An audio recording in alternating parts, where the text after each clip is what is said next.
Welcome, low ego action heroes. This is Debbie from DeltaCX.com. We're a full service CX and UX consultancy, and we also do training. Check us out. Costs you nothing.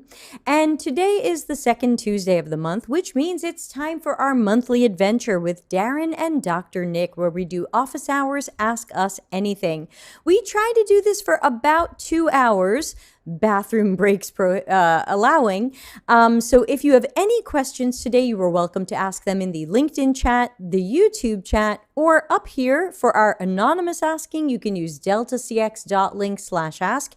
I already have 5 questions that came in that way. So I'm going to warn Darren and Dr. Nick, they're probably going to need some note paper handy and a writing implement. We have some long questions, and you're going to want to jot down the main idea, just like it's elementary school all over again. What is the main idea? What am I talking about? So let me introduce our fellow peeps. Here we go. Hopefully you're both here and microphones are working. Let me just see how. Okay, Dr. Nick, your audio is on. Testing. Good evening. Hello. 1, 2, 3, 4. Super. Okay, we've got you for reals. All right, so let's start with a round of introductions. Darren, who the hell are you? Hi, everybody. My name is Darren Hood. I am what I like to say a first-gen experienced designer going all the way back to 1995. Absolutely love the discipline, love standing for it. I am an admitted gatekeeper, as you guys, some of the folks out there like to say, because we need gatekeepers so we can keep that gate. There's a lot of people coming in the gate that don't need to be there. And so we need gatekeepers today. So phooey on you. If you don't like gatekeepers, too bad. That's me. All right. And before I introduce Dr. Nick, I started writing a Medium article today where I said, the number one guy I can think of who on LinkedIn bitches out people the most for gatekeeping is a guy who then tries to sell you his courses or his monthly membership fee while he complains about gatekeepers. And I just thought of this morning. I was like, bitch, you're the gatekeeper. So, what? That's a t-shirt. Bitch, you're the gatekeeper, Delta CX. You're the one with the monthly membership fee and the paid courses. You're the one keeping people out. All right. Well, now that I got that out of my system, Dr. Nick, tell us, who the hell are you? I like Darren's gatekeeping thing. I like to think of us more like referees. You know what I mean? Like trying to just influence the game, if you know what I mean. Like you can't really. But anyway, hi, my name's Dr. Nick or Nick Fine. You know me. I'm the loud guy on LinkedIn. I'm a user researcher. I'm a practitioner, 10-year UX pro, 20 years in digital. You know what I mean? I was online before online existed. I've been online since bulletin board systems and the old days of hacking. You didn't have to be a developer. I still remember my CompuServe number. Yeah, exactly. BBS was fun. You know, the funny thing is I won't say the name, but I actually, when I was 15 years old, hacked Community Center, Prestel Micronet account, which is ancient. They became clients at a company I was working for in 1997. It was horrific. A tiny community center. The chances of it were infinitesimal. Anyway, that's me in a Nixon nutshell. Super. Happy to see you both. And we are here to answer everybody's questions. Aitan says, I hope you are not tired of stalking me and commenting on everything you post on LinkedIn, Twitter, and Delta CX. It's how I show my love. No, we're happy to see you. And you're helping us in the algorithm. So it's a double plus for us. Double plus good. We got a bunch of questions ahead of time. Surojit says, hey, hope you're doing good. We hope you're doing good. Dimitri Sniavis is here, who I just had a wonderful conversation with, and he's recommended to me a robot vacuum. So that's what friendship is all about, y'all. Okay, we've got some questions that came in ahead of time. They are a little bit on the long side, so I like the way that people vent using the deltacx.link/ask thing. So the first question is a two-parter. Yep, Nick, you are going to want to make some notes. This is a two-part question. All right, this one says, ethics for UX research, design, and ops in B2C. Darren's already laughing. Darren, it's ethics. This question says, we know what we design has a huge impact on users' lives. Eventually, it may have an impact on social community lives of humans. Question 1 of 2. What are your thoughts on the current state of ethics in the UX or CX industry, specifically B2C? Yeah, exactly. Freaking disaster. And then question 2 is, where do you believe is our current state of ethics education to help us not make costly mistakes? Personally, I've never seen universities teaching ethics enough. Nobody talks about it, not seeing boot camps talk about it. How can we ensure our young industry folks learn where to draw the line? Okay, so thank you for that really interesting anonymous question. And okay, so the first question was thoughts on the current state of ethics in UX and CX. Darren. Yeah, ethics is indeed a part of what we do. It is as Debbie mentioned, it is grossly overlooked. It does not come up. I am glad the courses that I teach at Kent State, I don't think it's just me interjecting issues associated with ethics, what we do behind the work, making sure to be on the lookout for, we're supposed to be advocating for users. We're supposed to be doing certain things ethically within our business. There are certain guidelines, certain requirements associated with business. As a UX practitioner, we need to be aware of in order to execute the research, in order to execute the work properly. And I can't help but to think about every time I go through in my PhD work, ethics always comes up with research. And there's a lot of people that want to do UX research. And my podcast episode today was about the nuances of UX research. And one of them, which I actually didn't even get to cover, was that of ethics. People, they don't know how to, ironically, don't know how to make sure that they get people's consent when they do certain things. They don't realize you're supposed to protect the data associated with it, which is one of the first things they should do, right? Is to get people's consent, but a lot of them don't. They don't understand coming in, I want to be a researcher. Well, there's ethics associated with this. There's ethics associated with UX. Dark patterns are on the wild today because people are not being ethical. So in the interest of keeping this as short as possible, ethics should indeed be huge. And because we have this massive influx of people coming into UX that just want to do the work for God knows what reason and don't understand the ethics, a lot of people come into contact with it and they get turned off by it and they pull out. We need to understand, if you're going to go forth in UX, you need to understand where ethics applies, and not only with the work, but also in dealing with one another, because there's a gross lack of ethics when it comes to the dynamics of ethics when you're dealing with your peers. Because a lot of people, if they were ethical, wouldn't do some of the stuff they're doing, like what Debbie just mentioned about people who call folks gatekeepers, which they're actually, that's an act of gaslighting and an act of mind control in and of itself, and then try to make money off of you after you believe the garbage. Are you kidding me? What's the difference between this guy and a drug dealer? So that's not ethical. Seriously, it's not. It's not ethical.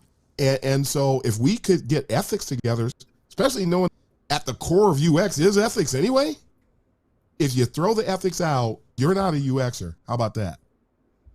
And harsh words from Darren Hood. Nick, what do you want to add to the current state of ethics today before we attack the second half of the question? Okay, B2C, there are no ethics. That's the simple answer. That's not being controversial. There just aren't. It's not a consideration.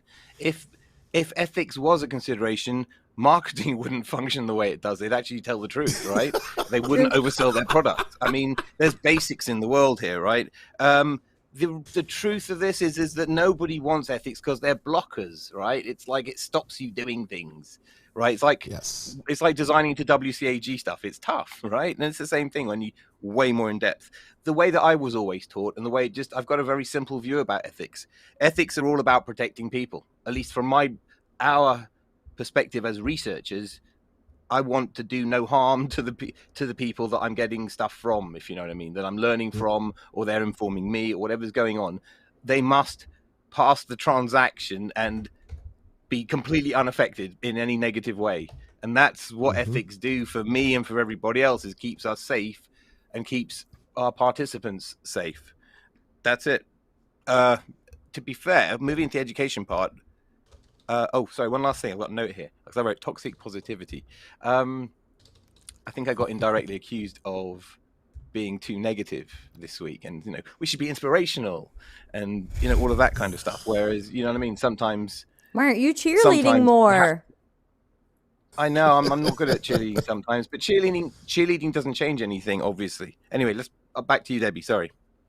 Yeah, I mean, I agree with the gents. Current state of ethics, nil. I think that when you have to hide bullshit in your terms and conditions and hide behind lawyers, you're doing something wrong. You have to be able to be honest and upfront and transparent with your users, your partners, your audience, your second degree users, your users. If you are hiding behind like, well, we put it in the terms and conditions and nobody read it and we said we could do it, so that's fine. I want everybody to look up Mike Robinson's blog post on superhuman and the decision genome. Just Google Mike Robinson decision genome. It'll probably come up. It's a wonderful blog post that I reference in my Delta CX book, where he talks about once your company has made a bad ethical decision, it will usually use that as a what's the word I'm looking for? A precedent. Oh, thank you, Nick. As a precedent for future bad ethical decisions. They'll say, well, we did that other thing, so we can probably do this too. And if you don't have the right leadership and other things in place to stop that first or second decision from being made, you will create a decision genome that just says, we can do this to people. We did it to people before. Why not do it again? And so be careful of that.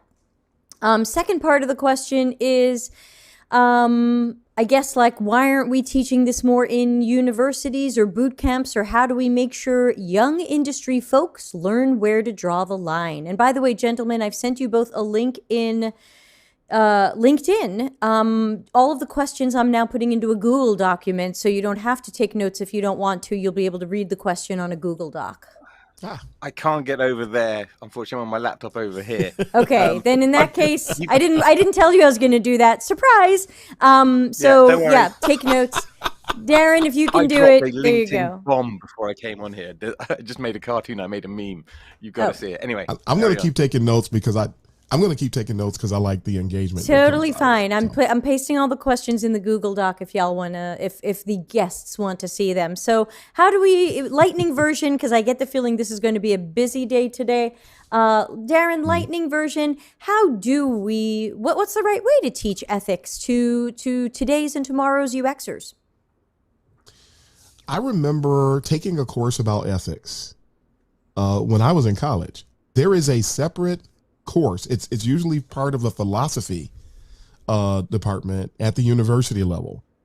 And not only did I take an ethics course when I was getting my undergrad, for my PhD, there is one course that all they do is talk about ethics when it comes to research. I know Dr. Nick would love that. And they went through the same thing. They make sure we have a course, that's all it was. Ethics and research. Because I thought about it I actually forgot about it. when he was talking about making sure that you don't hurt people, they systematically show us how to make sure that we don't hurt people. Now, of course, I'm going to bring that in on the UX side of things, and I'm going to do that. So I appreciate that. I love ethics anyway. And I personally I think a lot of other people do as well, think that ethics, I mentioned it, is at the core of proper UX operation. And the more ethical you are, the more you're going to be able to be valued, the more you're going to generate trust with the people who work with you, and the better you can impact your business. You're also going to be unpopular because there's so many unethical people. You're going to be unpopular with that. So just there's the risk you're going to take. Okay, now remember, we're 15 minutes in and we're still on the first question. Yeah, I'll be Dr. quick. Nick. I'll be quick. Look, there's levels to ethics, right? Really levels to ethics. For us practical stuff, that's what I really care about is practitioner level ethics. Keep to the simple stuff. It's easy. Just treat people nicely and do the good stuff. In terms of education, I just expect ethics. I just expect it like I expect people to be ethical to me. I know I don't get it all the time, but with regards to our research, it's like accessibility stuff. It's not like an optional extra. You just expect it. So that's the way you should live your research lives. It's just you can get really into it, and people like Mike Montero have spoken at conference in depth about this stuff. Personally, for me, that gets too up and wishy-washy and out there and philosophical. All I care about is what does it affect me on the ground Monday to Friday. Do you know what I'm saying? That's the important stuff that needs to guide you and protect other people. Everything else is nice to have, in my humble opinion. Debbie. Yeah, the note that I wrote down is how do we teach ethics to unethical people? Because I feel like if we are people who have good ethics and solid moral grounds or good dividing lines between what we should and shouldn't do, then you technically don't have to teach me ethics. I've never studied ethics. I just naturally want to do the right thing because I care about people, I care about outcomes, I care about bad actors. It sounds like we're supposed to be teaching the unethical people. Guess what? They probably don't want to change. They probably think they're winning, or they probably think this is going pretty well, or as Nick is gesturing for those listening without looking at the screen, they're making the money, and so they feel like they can do this. So, Kayleen, I see your question. I'm going to add you to the end of the questions list, which is already long, but thank you for your question in the YouTube chat. So my question is, I don't even know how I would start to teach ethics to unethical people because those are the people that I have to worry about. All right, let me move on because, again, we're 20 minutes in and we've answered one question.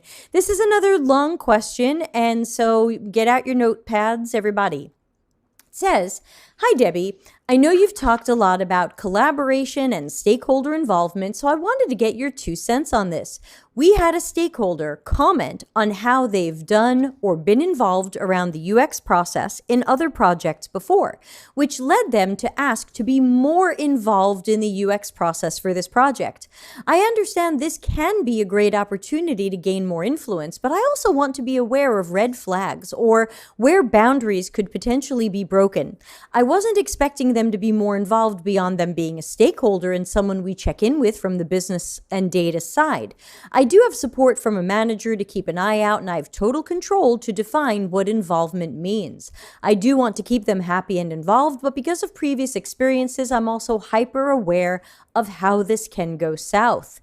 That's all they wrote, but I'm going to guess that the question is, what are the right boundaries or involvement for a stakeholder in the UX process? Nick. I've got this one in a nutshell because I just answered this on LinkedIn. This is the difference between informing and involving. And there's a world of difference and pain if you make the wrong decision. Operationally, you do not want to involve a stakeholder in your boots on the floor research. Yes, they can sit and observe sessions, sure, why not? But they have to be strictly observer and gagged or muted or whatever you have to do to them, right? But they're literally, that's it.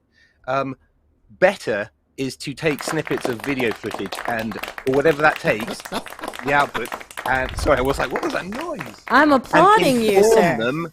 Inform them with small, bite-sized, easy to understand, really nice tidbits. Yeah, snacks. Research right? Snacks. If you do that and you feed them frequently, they'll love you because they're totally involved. That they don't want to get more involved than that, trust me. And you're not throwing them here, read this. It's bite size. That's it. Involve versus inform. You want to inform, not involve. Thank you. Like it. And by so doing, you involve. Sorry. Like it. Darren. Yeah, it is my job to manage relationships as a UX professional. That's part of what we do. It is not my job to make or keep you happy. I will never tell anybody that, but that will be my MO. And so when someone has been involved in UX in the past, and in their mind, ergo, that means you are automatically carte blanche going to be involved in my project, that's a no. Why are we listening to your prior involvement and then thereby disregarding my mode of operation? So I'm not going to accept that. You're a stakeholder. I appreciate you being a part of this project. I'm looking forward to your input, your subject matter input and things of that nature. But at the same time, I don't welcome badges. When people come in throwing their badges around, especially UX badges about what they've done in the past, that is a red flag. And I will treat them as such, and I will continue to go forward. But that's not You're not enhancing what I do. So that's it. I didn't get where I got with you. I don't need you now. Now from that perspective, so I'm not buying what you're selling. So that's just it. I get to run all my effects while Darren goes off. Yeah, okay. That's the bad cop side. I always talk about effective UX work involving a good cop, bad cop ability, the ability to go back and forth. And that's just my bad cop response, so to speak, on that. I'm not accepting that. You will hurt for it if you do it later. Yeah, I always tell people that once they lose that control with the stakeholders, it's really hard to get it back. Once you overextend yourself and say, come design with me, come have a working session and push Figma around with me, or, let's have a design by committee workshop, or go ahead, you can ask the user some questions. Once we over-involve that stakeholder, it's really hard to come up with a reason why next time they can't do that.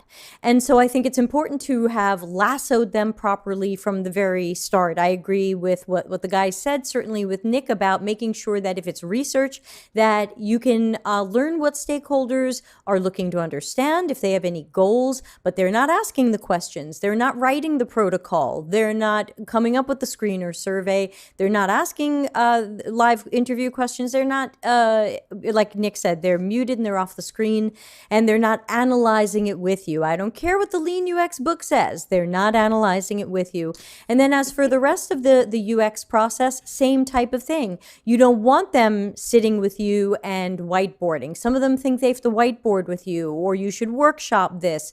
As soon as you say yes, you're going to have a really hard time telling them next time why the answer is no. So I would say no from the very beginning on all of these things. The stakeholder is there, as Darren said, to provide us with their goals, their desired outcomes, any metrics and measurements around this, success criteria, and other things that can help fill in business intelligence or risk mitigation. But we don't want to turn them into junior UX designer patrol.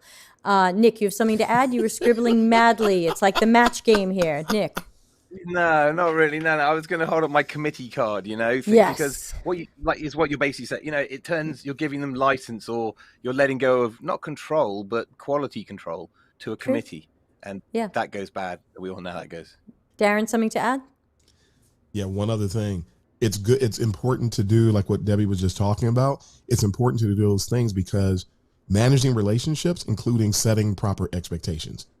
If you set expectations that they will be involved, and then you find out that it was a mistake, now you've got to go and you got to rebuild all of that. You got to redo everything, and that's more problematic. So you don't want to set the wrong expectations. You'll smart for it. Yeah, and if you've got the Delta CX book, I've got a little section where I talk about how sometimes people who have ended up co-designing with stakeholders, thank you, Nick, feel like they have to go with what the stakeholder came up with, even if it's garbage, because that's how they'll get buy-in. It should never even get to that point where you are, I think I called it designed by committee out of desperation, where you bring in a stakeholder to design with you because you think that's the only way to get buy-in is to do their idea. Super desperate, super sad. Before our next question, let's put back Dimitri's comment because it's hilarious. Oh, go ahead, guys. Anyway, it says, he's got a pitch, not a question. How about a BBC show like Kitchen Nightmares with Chef Ramsay, but instead of chefs, we get this trio to go work with teams for a sprint. Dr. Nick must be on raspberry mojitos. Evidently, that's a requirement. So that would be like, your information architecture is rubbish. Thank you. I quite like that. That was a good accent. Dude, I'm actually not kidding. Madalena, are you on raspberry mojitos tonight? No, I'm not. I'm nearly sober. Not quite. I wouldn't want to do that. I don't have a graphic for that, but okay. Most of my gigs are like that, Dimitri. That's the way my gigs have been running these days. I feel like you could put me as Ramsey effing and blinding, trying to get things done the right way. I mean, that's quite a good analogy, but that's right. You thought it was a joke, but it's true. Yeah. Itan says, nearly sober, story of my life. Okay, the next question, it seems a little bit hair splitting for my tastes, but I hope you guys will have a good answer because I'm not sure I do. Here it goes. Methods versus methodology. A lot of people get confused between these. I often see people referring to UX research methods, interviews, observations, diary studies as methodology. Could you please talk about what is UX research methodology and give examples? So to me, this is what's a method and what's a methodology. Darren, are you okay? Darren, don't poop your pants over this. Darren, someone put up the Imhotep graphic, please. Yeah. Nick, we don't have a graphic of you yet. So, guys, somebody rescue us here. What's the difference between a method and a methodology? Unless Dimitris wants to give us just the Greek translation version. Yeah. I'll jump in on this one. All right. By not answering the question, Debbie is dead on point. We're splitting hairs. After you define the two, where have you arrived? Nowhere. You're going to go and do the work. And that's the bottom line. So are there methods? Are there methodologies? Yes. Is there a difference between the two? Yes. Do we really care? No. Not if you're doing the work. I'm very worried, considering UX peeps at so many companies have trouble being respected. I'm worried, and I'm not saying the person who wrote the question is doing this or anything like it, but you know me, I think possible outcomes, and I also think like weird Americans, so I don't know if this person is a weird American, but I just imagine someone at their job and someone goes, which research methodology should we use? And this person goes, it's a method. It's not a methodology. Get your nomenclature right. So I'm not saying this person is doing that. I'm not saying this person is thinking that. I just don't want that to happen. There's so much conflict between us and everybody else. I don't want to get worried about what's a method and what's a methodology. Darren, to add to that, and then Nick. And I will say, behind what I said, I understand that it can be a genuine point of curiosity. I didn't state that, so I'm stating it now. I want to encourage people, just because someone asks a question doesn't mean we need to go down that street. Yeah, we don't need to go down that street. And I would encourage you, even if a stakeholder does what Debbie just said, what's the difference? You need to get that's just a person. There's being anal, which if you're going to be a good UXer, you need to be. That just means you're being detail oriented. That's the root word of analysis, for God's sake. But then there's another side of it. It's called being anal retentive. And that's when you're just being an outright jerk and you're being detail oriented and nobody gets anything out of it. So we don't want to be anal retentive. And you don't want an anal retentive person to determine your tempo either, because then they will transfer you into being Ben Smithwell right now. Where's my Ben Smithwell? Because as soon as this ends up in body parts land, I need my comedy partner, Ben Smithwell. Bring him back. Nick, something to add to that other than anal retentive versus anal flowing? No, not really. Yeah, I think you summarized it best, Debbie, when you said choose the hill you want to die on. Darren said lots of great things. There is a clear difference, and I can tell you what the difference is. At first, I was like, holy shit, this feels like a test. You know what I mean? But the truth of the matter is are you explaining what you need to explain? And like I said, there's a bazillion other fights for semantics in our world, not which user experience at the very top is a big one. So, fight your other fight. Find better fights, if you know what I mean. And it's like when people say... Sorry, I was going to say when people say in theory, I don't go, well, did you test your theory? Because technically a theory is supposed to be a tested hypothesis. And when people go in theory, I don't go, oh, tell me more about this theory. What we see, though, are people cherry picking science. You see what I mean? I'll use the word hypothesis, but I won't stand corrected on something else. It's you kind of, if you're going to use that language, then you've got to go all in kind of thing. You can't it's not like a bit of Yiddish here and there or something. It doesn't work that way. You can't just pepper it through your language. And that's what people are doing. I'm not saying you have to go full science, but you have to understand that all these things are interrelated, as you're saying. Yeah, and we get Anyway, accused so much of having jargon and lingo. I feel like the last thing I want to do is start correcting people over the difference. But I also don't want to hit them with a bat. But I definitely don't want to start correcting people over these things. So thank you to the person who asked. Sorry we didn't directly answer it, but hopefully it was also an answer. I'm not a gatekeeper, but... Right. I play one on TV. So we've got 5 questions queued up, and here is the next one. And it says, "Hi, Debbie," but of course this question will be for everybody. It says, "Hi, Debbie. I found your channel last week, already a fan." Thank you, anonymous person. "I saw your video where you say that you don't agree with design thinking because it's defined differently by different people. So very quickly, that is definitely not the only reason I don't like design thinking. It's one on a long list." Okay, so to continue this person's question, it says, "It seems to be the same with UX design. There seem to be so many definitions out there. What is the definition of UX design that you go by? I'm not a design thinking fan either, and my question comes out of genuine curiosity." So I bump into this too with Don Norman, because Don Norman thinks design is the full human-centered design, user-centered design process, but he says design. So, gentlemen, let's start with Nick. What is UX design? I'll tell you what UX is in my world, and you guys can go on from there. A designer is the person that operationalizes that. You know what I mean? UX is the creation of optimal experience through the meeting of user needs in the appropriate context. Oh, hold on. That's the definition of UX. Super. Darren, what's UX design, or UX, however you want to answer this one?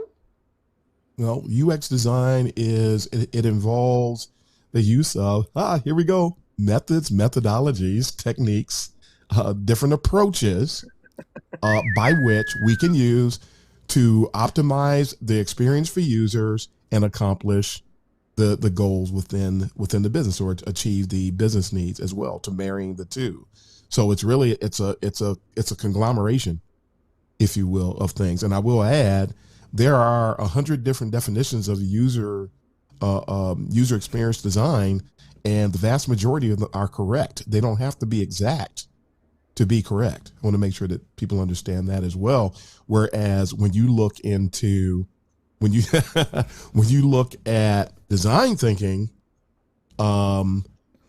it's different when you see these different definitions, because they just don't know what in the world they're doing. And then some of them, what they design is actually, or what they describe is actually user experience design. That's why we fight against that. But user experience design, you can hear a whole bunch of different definitions, and each one of them is actually correct. So I want to make sure that that's understood as well. It's when somebody says something like, it's a mindset, and they drop the microphone. That's a problem. I think that was episode 61 or something, where Dr. Nick and I did "Is UX a Mindset?" And I think there were many F-bombs in that one. What I would add to that is, to me, there are 2 main definitions of UX design, though I agree with our guys here. One is, when a lot of people say UX design, they just mean the information architecture and interaction design part of the process. So just that piece of it. That's why a lot of jobs are called UX designer, and typically they want people who do just that. So some people tend to mean just that part of a larger UX process. And then there's UX design, probably the way Don Norman would define it, which is everything we could possibly do in relation to the strategies, the goals, the initiatives, the research, the information architecture, the interaction design, the testing, the refinement, everything end to end for that user or customer or target person. I think that's a little closer to Don Norman's definition of design, and I would accept both, but I would say that my first one is probably the one I hear used more often, that UX design is wireframes, prototypes. Nick? This is why you should listen to Debbie, not Don Norman, especially in the latter day stuff. And I mean this totally sincerely, okay? This is not because Debbie has been working on actual projects with actual clients in actual stuff for many, many, many years. Why, thank you. Don Norman has been a rock star for the past 10, right? He's not been doing the hands-on stuff. He's been doing the rock star stuff, and fair play to him. He's earned that right. And, he teaches everybody all the time. But if you're listening to this down on the ground stuff, Debbie is, so's Darren. So we're all more informed. Debbie, listen to Debbie on this stuff. It's gold. Well, the good news is I have a direct line to Don Norman right now, and I'm updating him on a few of these things. But his recent question to me was, "What's an ISA?" And I was like, "Oh, girlfriend, sit down." Those are those shady pay later things at boot camps. Let's jump into the next question so we can keep going. And I see another one just came in anonymously. I'll go catch that and copy paste it into the Google Doc. Here's this anonymous question says, I'm building a research repository for my team. Do you have any advice on how I should go about it so it's most useful for the team and doesn't become a big pool of data nobody ever looks into? Perhaps some pitfalls to watch out for and some absolute must-dos. Research repository, who wants to jump on that? You're both making funny faces. Okay, Nick. I was going to defer. She called you out, Nick, so. Go. Right, okay. I think there's too much emphasis placed on research repositories. Now, me saying that is hellishly controversial because I'm like the research guy, right? But there's too much diversion away from, there's too much effort, man hours, whatever you call that, on not building the thing, right? So we've got a project to build a website, build a car, whatever we're doing. It's effectively document. It's not just not agile. There's so much percentage of time. It's like sitting in meetings. You're not propelling the thing towards the goal or its launch or the release or whatever it is. You've also got to think, who are the consumers of this information? Because if there's no need there, you don't want to overdo it. But by the same token, you don't want to just bin all this great insight. Now, part of me this is why this is super messy, but in the right organization, in the right team, with the right leadership, you can be building those personas that I preach about so hard, about building really deep persona libraries that are deeply or constantly validated, up-to-date information about your various segments of audience that you've got. Okay, running hypothesis testing, getting really scientific about it. That's next level UX, in my humble opinion. That's what I'm fighting hard to be able to do. Most places, the maturity is nowhere near that. It's right at the other end of the scale. And so it's just a different proposition. You don't get to the research that you're going to be able to do and what you're going to store is really limited, and the appetite to do it will be limited. So you don't want to create a great big data lake or making presentations and stuff in Confluence that people are never going to go and read, right? We distill everything down to user needs and pain points, and those are what should be constantly referred to and kept and never lost. Everything else, meh. It depends on the maturity. That's the nutshell answer. Sorry, that kind of got a bit rambly, but it depends on the maturity of the organization and the team you're in, and that is highly subjective, variable. Darren, did you want to add to that, or should I go? Yeah, no, I'm going to pick up. Matter of fact, I'm going to pick up right where Dr. Nick left off and build on that. The whole "it depends" factor, because when I heard the question, I started thinking about benchmarking and conducting research so that you can get all this data about what's going on. I worked at a company once where we had a IT department of 1,000 people, and all the resources that we were using in house were built in house.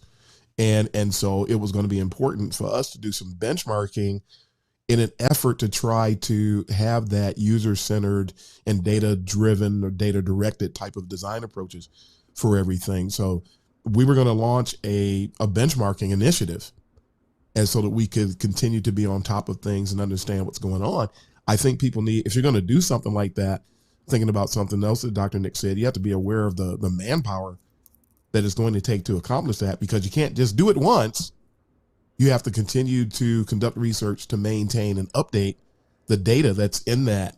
in that repository. So back to it depends. Is this something that's really going to benefit your business as much as it is being in front of people and engaging with people, collaborating and things of that nature?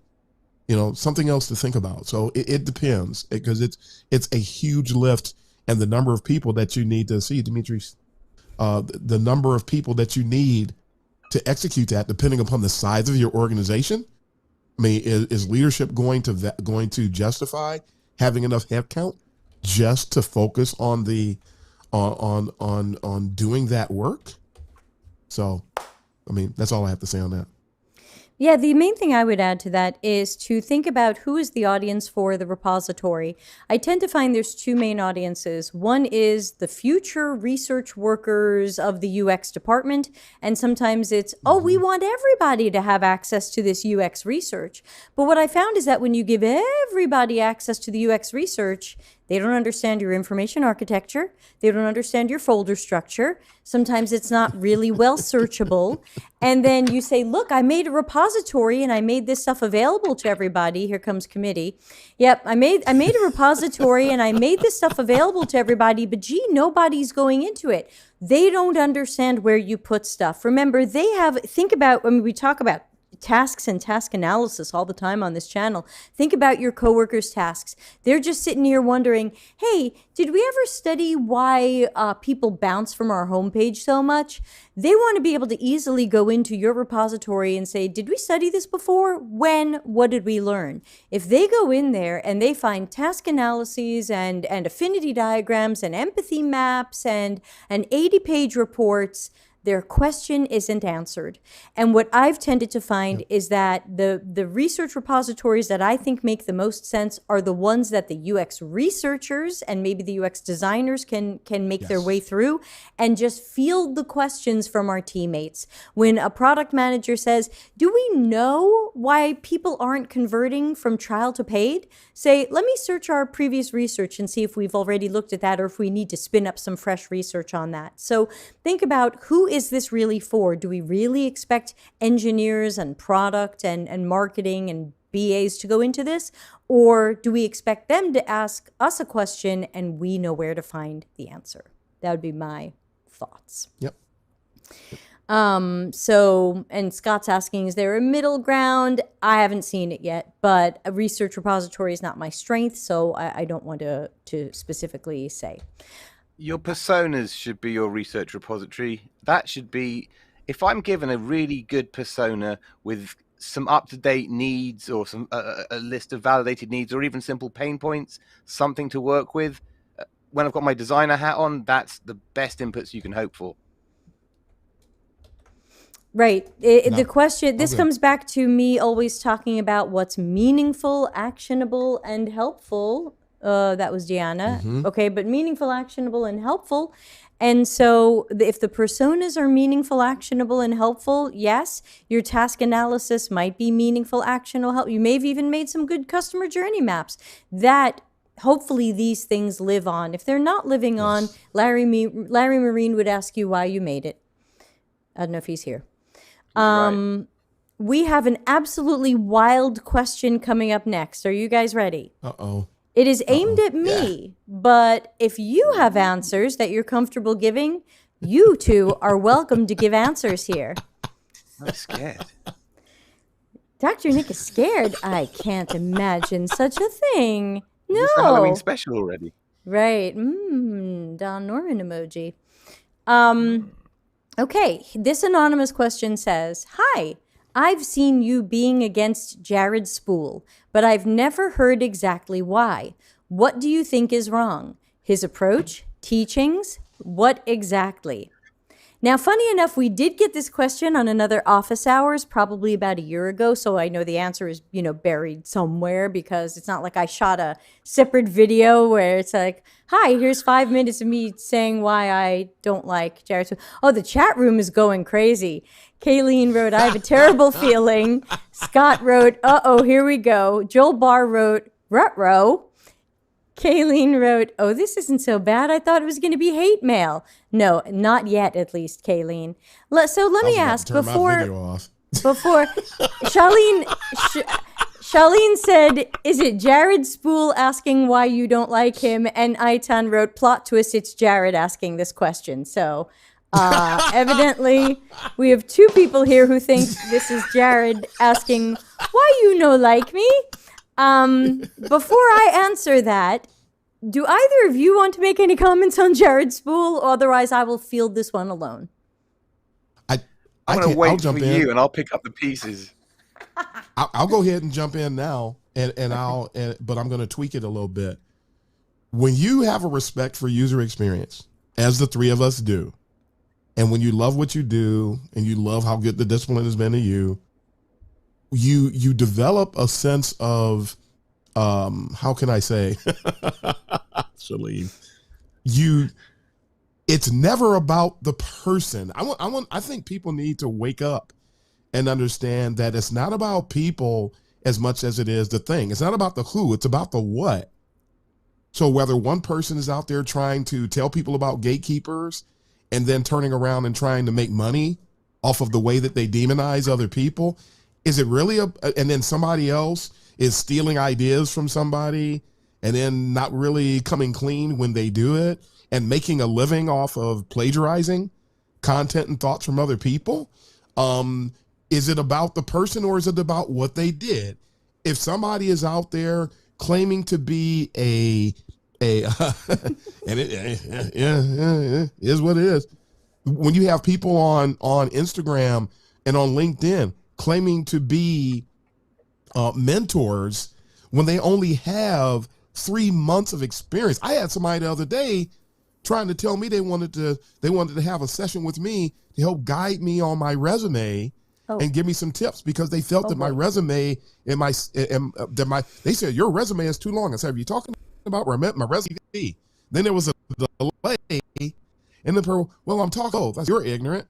Is it about a CV is long? Is it how old are you again? Right. Do you know how long I've been in corporate America? You expect me to have a half a page resume? I'm not Lois Bitch, Griffin. you're the gatekeeper. Family Guy. Her resume said housewife in the middle of it. That was it. T-shirt. I asked if it was too long.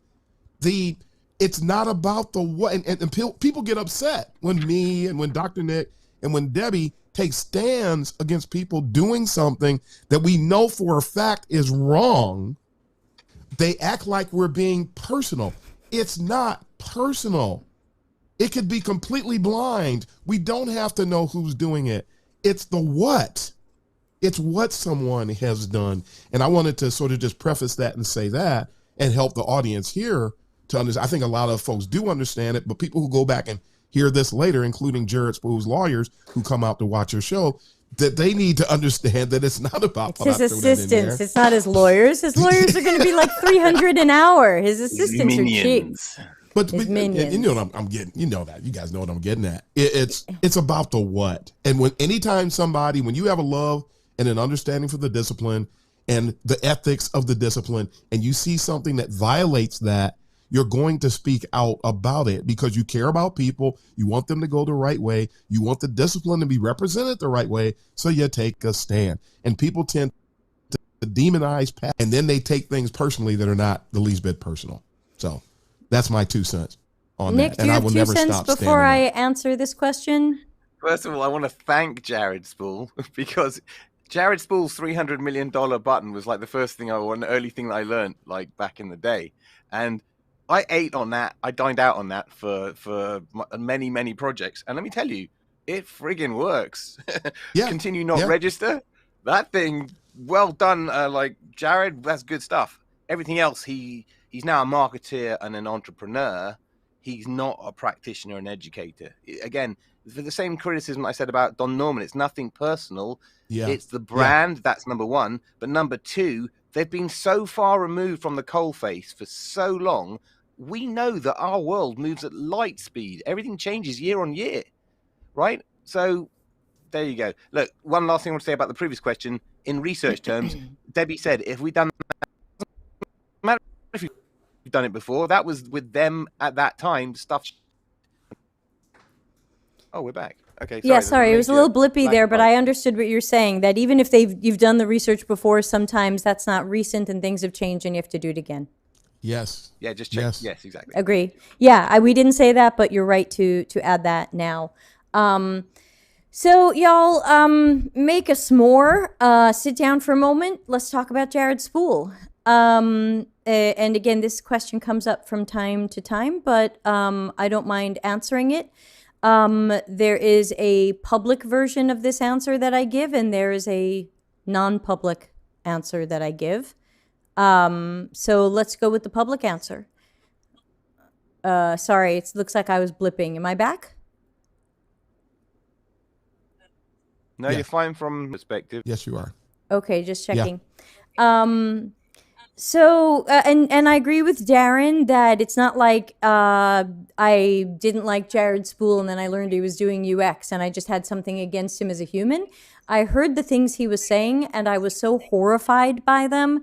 And that turned into kind of a, what's the opposite of friendship? Enemyship, between the two of us. So, my main problem with him is that I feel like he has the ears and the attention of so many people and he uses it. Oh, thank you. Thank you so much for subscribing to the channel. I appreciate that. Thank you. I feel like Jared has so much attention and people's ears, and I feel like he uses it to teach things that work against the UX industry and profession. We talked a couple of months ago about how he was running a course in his walled garden that you have to pay for, about how UX needs to change for Agile. And then I did a video on why we don't need to change for Agile and why Agile should accommodate us. And then all of a sudden he had a webinar on how Agile should change for us. And I was like, oh shit, pick a lane. So he has these things about how we should change for Agile and everything is metrics, but now we know the metrics aren't enough. And so I'm very disappointed with the things he says because I believe they work against our industry and profession. I believe they lose people's jobs. They lose company respect. He's been a big proponent of everybody's a designer. He believes that the highest pinnacle of UX maturity is when everyone at your company is fluent in UX. And then, of course, he follows that up with, and I can come train your company to reach that point, which was the whole point of his big talk, which you can find on YouTube, the tipping point. What was it? Beyond the tipping point of UX or beyond the UX tipping point?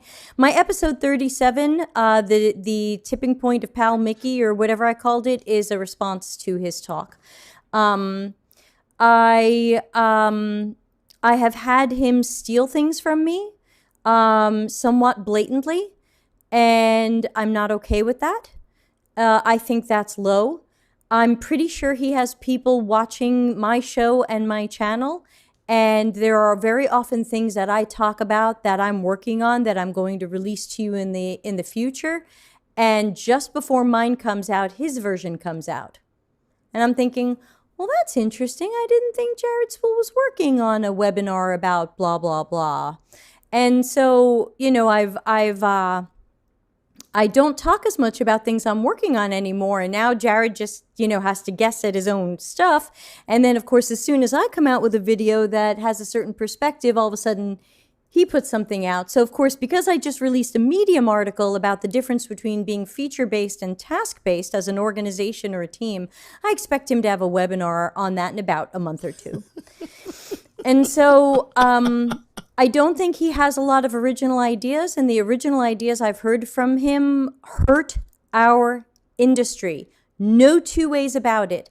I don't see him raising up the industry. I don't see him helping us get more UX people hired. If everybody's a designer, we don't need more UX people. That team doesn't have to grow. We've got product managers who can make wireframes. We've got BAs who can learn Acture, and everyone's a designer. So UX team doesn't have to grow, and I see him, I see him doing so many things that I find unethical. I'm not thrilled that he has a 2-year boot camp that costs $60,000. And I'm not happy that he that his website for it is full of pictures of people of color and black people. His sponsorship page where he wants corporations to sponsor tuitions is all these stock photos of black people and people of color. And I don't have a good opinion about him. I don't have a good opinion of him as just an individual human. I've seen him be incredibly mean and harsh to people for seemingly no reason. I've spoken to people who had him come speak at their company and they had nothing nice to say about him. And I think he's hurting us. For what he charges to come into your company and speak, you could hire a junior designer. And so I don't want to hear that you don't have a budget to bring on a junior designer or a mid-level designer or another researcher, but you brought in Jared Spool for a couple of days? Fuck that. Hire people. Fucking hire people. I'm not happy with his article that came out a year and a half ago that said if we want to get more juniors into UX, they should be production designers. Anybody who has UX burning in their heart doesn't want to do production design. Production design is not a gateway drug to doing good UX work. That doesn't even make sense. I saw him on LinkedIn some months ago playing the single moms card. When he got caught being a dick to somebody about something and somebody called him out, he was like, "Oh, but single moms and black people." And I was like, pandering. So done with it. So basically, I've never seen him do something that was positive. I've never seen him do something that wasn't self-serving. And I've never seen him do something that didn't seem to hurt our industry in some way, except for when he's tried to rip off something I'm doing. When he tries to rip off something I'm doing, then magically it's the power of this, and oh wait, well, Agile should adjust for this, and because like he had this whole thing about how UX has to change for Agile. And then I came out with some of my latest new writings on that, and one of the things, and my new talk is called Improving Agility by Using Customers' Definitions of Quality and Done. And I do that at engineering conferences. Magically, Jared's giving a webinar on how we have to make sure that we use the customer's definition of value when we talk about done. I'm like, yeah, I just said that. Thank you, Charlene. Thank you for the baby lemon and the super sticker and the 2 British pounds. Thank you. I will eat delicious chocolate chips for that. So unfortunately, I could probably spend 2 hours talking about the things that I don't like about Jared Spool. You go, girl. The good news is that he hates me, but he hates me so much that he has people listening to my shows, reading my articles, and copying my stuff. So, that I've got nobody to copy from. I'm not copying from Jared. I'm not copying from anybody else. And so I don't appreciate being copied. I really appreciate the people who've written Medium articles and said, hey, I read this in Debbie's book, or hey, Debbie said something on a show that gave me an idea. Yes. Thank you. Yes. And I credit people all the time. Darren said this, Dr. Nick said this, Larry Marine said this, Don Norman says this. It doesn't hurt y'all, and it doesn't take away from your ability to be a good speaker or educator or whatever. It enhances it. Yeah, give people credit. And I find where Kayleen said, I just found the $60,000 school. Jesus fucking Christ, pardon my language. And it's okay, Kayleen, I know how you feel.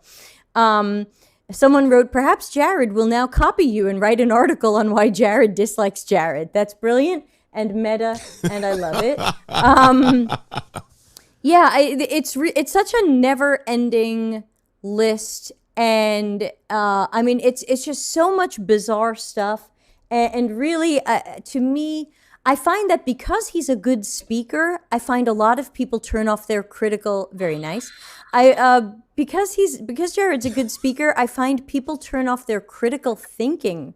He'll say something and people are just like, wow, that's so cool. And I'll go, but wait a minute, did you actually think about what he said? Like in his tipping point talk, he claims that Disney parks and hotels didn't do anything innovative between 1997 and 2013. And I'm sitting in the audience freaking out, and I'm like, he better fucking say Pal Mickey. And of course he didn't. And but his whole setup was that Disney didn't do anything innovative because they didn't have everyone fluent in UX. And then once they had everyone fluent in UX, then they were innovators and he can come train you. And I'm like, does anyone hear that this was an hour-long setup for a sales pitch? And everyone's like, this talk was so great. And I'm like, I heard an hour-long fake setup for a sales pitch. So I don't get it. Scott says, Spool is referenced a lot by some of the designers I worked with. I'm not sure how I feel about that. Maybe I should send them here to go to the original source. Well, I say, what about Spool? Because people like to say, oh, Jared Spool, he's interesting. I follow him. What? Exactly what? Somebody tell me something that he has said or suggested, because I found his tweets to be atrocious. I found his LinkedIn posts to be bizarre.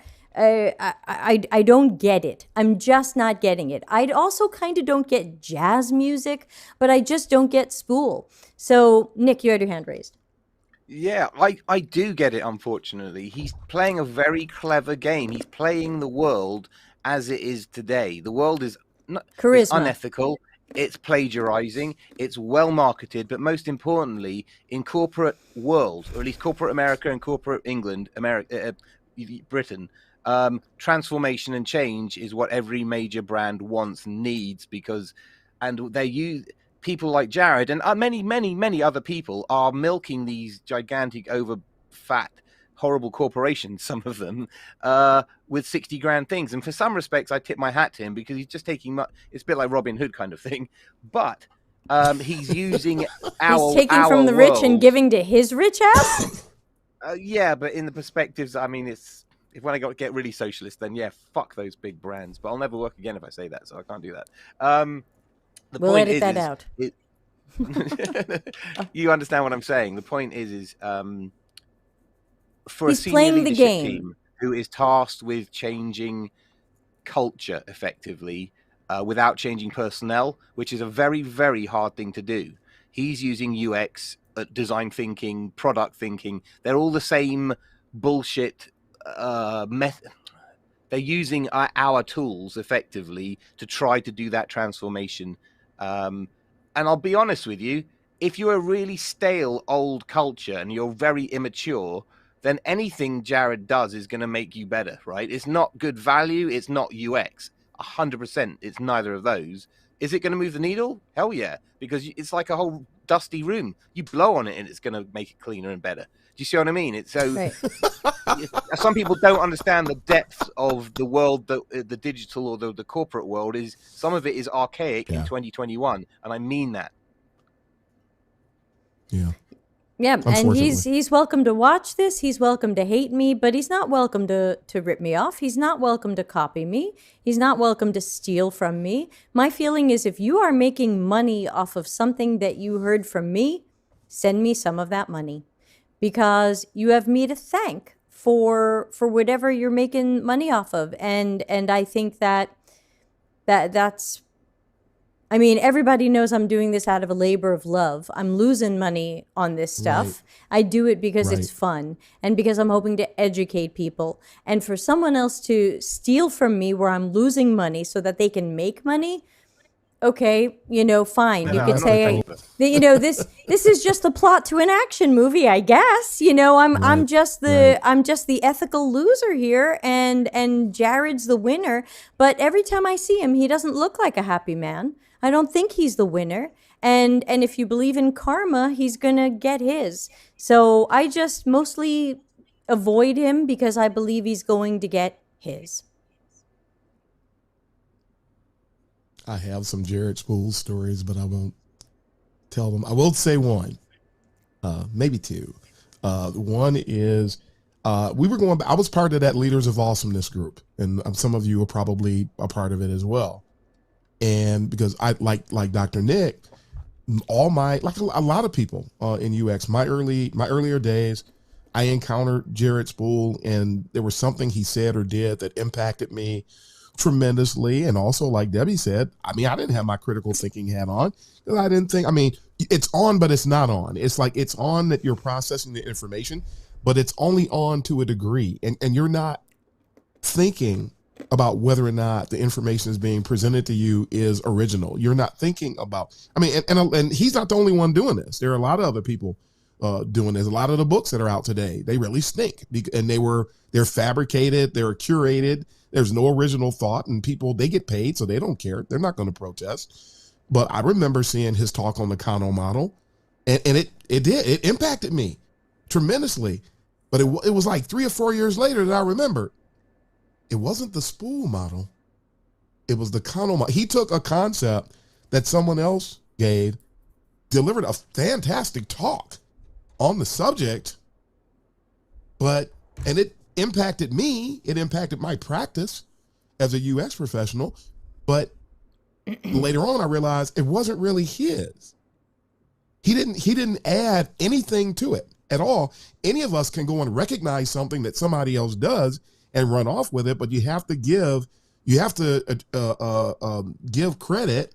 You want to give the references, you want to give citations, and not just run out and do certain things and present it as your own.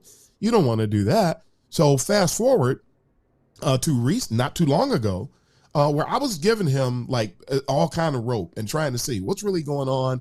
And I met Debbie, and Debbie and I got together. I think we probably talked when we went out to lunch one day when she was in town and she was speaking for the company that I work for. We were talking. I think no, we I probably, was speaking I'm sure at. We talked about Jared Spool. I was speaking at their the Agile Lean conference, Yes, where your company was exactly. a sponsor. Yep, and we're talking about stuff, and then I find out about some of her adventures with him, and I had already begun to have some. But I was trying to give him some rope, and I'm trying to give the benefit of the doubt, and I'm trying to see what's really, I'm just like that. I'm going to give you time before I cut the rope. And it wasn't until one day when we were having Jared Spool and I were having a conversation, and he said that he liked my podcast. And I knew what had happened between him and Debbie, and I went, uh-oh. Yep. So I know what that usually means. But the thing that tipped the straw that broke the camel's back for me was when I mentioned the discrimination that takes place against senior designers and how we get pushed out in a lot of places. And especially when you get interviewed by somebody with 2 years of experience that is a former art director, that they're threatened by people like us and they don't want us coming in there. I mentioned that to him, and he said, "Oh, I talked to a lot of companies. I've never heard about that at all." I was done with him on the spot. On the spot. I'm laying here in my UX blood, and you're claiming that what I'm laying here in the blood, and you're telling me there's no blood on the floor? Really? You're telling me that I haven't? Well, it works for me. All types of, yeah, exactly. Exactly. Dude, I go through this on a regular basis. I had people lined up trying to get me fired, not because I did anything wrong, but because they were threatened, and they all had a job because of me. and I had to work from home before remote working was a thing because I couldn't come to work and work in peace. Because people were just hateful. They were mad because the black guy was doing it. They were mad because I had the degrees and they didn't. They were mad because I was designing things and they couldn't. And these jokers mobilized against me. I mean, I rarely talk. I have so many stories. I wish I didn't have them. But I'm telling you what's happened to me. And you're going to just flat out just do a Jedi mind trick and tell me these aren't the droids I'm looking for? Because it didn't happen to you? Are you kidding me? Are you that blind? I was done with it. That was the straw that broke the camel's back. And I was done. Just because you didn't know, just because you haven't heard it, or at least that's what you said, doesn't mean that what I told you, Mr. Jared, isn't true. And you should say, maybe I need to hear about this more in the future. You're supposed to be a leader. You should care about stuff like this. No, but you're not making any money off of it, so you don't care. So I was done. And anytime I see somebody like that, I don't care what their name is, and I don't care what they're doing. I'm done with those kinds of people. All these art directors holding UX leadership positions that don't know anything, ridiculous. All of these people who don't. I ran into somebody not too long ago who was a manager, a UX manager. I went and looked up their profile, which more of us should be doing. We tell you all this all the time. You know, no experience doing any UX work whatsoever. The person was a developer and went straight to UX manager. You think they were going to hire a UX person like Dr. Nick? You think they would hire Debbie? You think they would hire me? No, because then all the foolishness that they did and this terrible back road that they took to get to UX is going to get blown up, because as soon as we start talking, they get exposed. I got the whole central UX team at Bosch came after me because I made them look bad just by talking about UX of a truth. You know, you ever had a people? It's just ridiculous. Go ahead. Just to wrap this up, I will tell one Jared Spool story, and then we'll move on. We do have 5 more questions. I think the straw that broke it for me was a time that Jared came to see a talk that I gave. So this was in person before the pandemic. Yeah. And I am up on the stage, and they hadn't turned down the house lights, so I could see the whole room quite clearly. And he is on his phone like this. So it's like, I'm here, but I'm not really listening to you. You're not really worth my time. I'm very busy on my phone. And he's holding it up like this high, like head height. You know, whenever you go to a conference and something happens on your phone and the person is talking, especially if the room lights are on, you're going to hold it as low as you can, put it in your lap. For the entire 45 minutes that I talked, he held his phone up like this and just looked at it. So he could take pictures of you. So he's doing this. He probably was. And I later found him taking some things from that talk. So I was just like, okay, so like you purposefully wanted it to look like I'm too good to listen to you right now, and then later took something. So I was just like, was he recording? Can't get pictures. I hope. I mean, the talk is out there. I mean, it was the first time I gave Stop Evangelizing UX. So I think it was the first time I gave Stop Evangelizing UX, and then he was at the second time I gave Stop Evangelizing UX. And, but you're going to like this story. So the second time I did Stop Evangelizing UX was at a conference, and I won't mention which conference this is. But when they first contacted me about being one of their keynote speakers, they said, you're going to share the stage with Jared Spool. And I said, no, Jared Spool is going to share the stage with me. And what happened was the conference had a morning keynote and an end keynote for, I think, 2 days, and he was supposed to be. I was the first day's end keynote. No, how was it? He was supposed to be the first day's morning keynote, and I was going to be that day's end keynote. Then there was a second day with 2 other keynotes. He had them change the order so that he would go after me. I was the first day's end keynote, and he was the next day's morning keynote. And I think he knew that if I went after him, first of all, I might say something about his talk, but I was very curious that he had that order magically changed. So yeah, I would just say he's someone I don't like and I don't trust. If you like him and you trust him, you're allowed to. If you want to give him your money, you can. If you want to do business with him, invite him to your company. I once said to a guy once invited me to speak at his private company event, and he said, and we might have Jared Spool come talk at this event too. I said, why? He said, well, people like Jared Spool. And I said, how do you know? I said, did you run any surveys? Did you ask around? Do people like Jared Spool? He said, no, I guess I haven't checked on that. I said, well, what about you? You're running this event. Do you like Jared Spool? He goes, very often I listen to his talks and I walk away feeling like I didn't really agree with him. I said, so you're bringing in a guy you didn't really agree with. He wants $30,000 a day, and And you think it's because other people will like him? But you don't like him. What if y'all are just saying to each other, let's bring in Jared Spool, but no one's saying out loud that you didn't really enjoy his talk? It's a brand. Yeah. Yeah, it's a very expensive brand. So Yes, again, very. for 2 days of Jared Spool, you could hire that junior designer. So, that's the way I see it. For people wondering what I charge, there's a lot of companies I don't charge at all. And right now, without travel, when I don't have to fly somewhere and go somewhere and whatever, I charge $4,000 a day, which I hear is vastly undercharging. So, and there are many things I don't charge for. So, who's calling Nick? It's Jared Spool. Sorry, I'm on silent, which is weird. I have no idea how that happened. Okay. Jared's lawyers were fucked. Exactly. Yes. So I'm not afraid of lawyers. I'm not afraid of Jared. And I'm not afraid to say in public, I don't like this guy and he doesn't like me.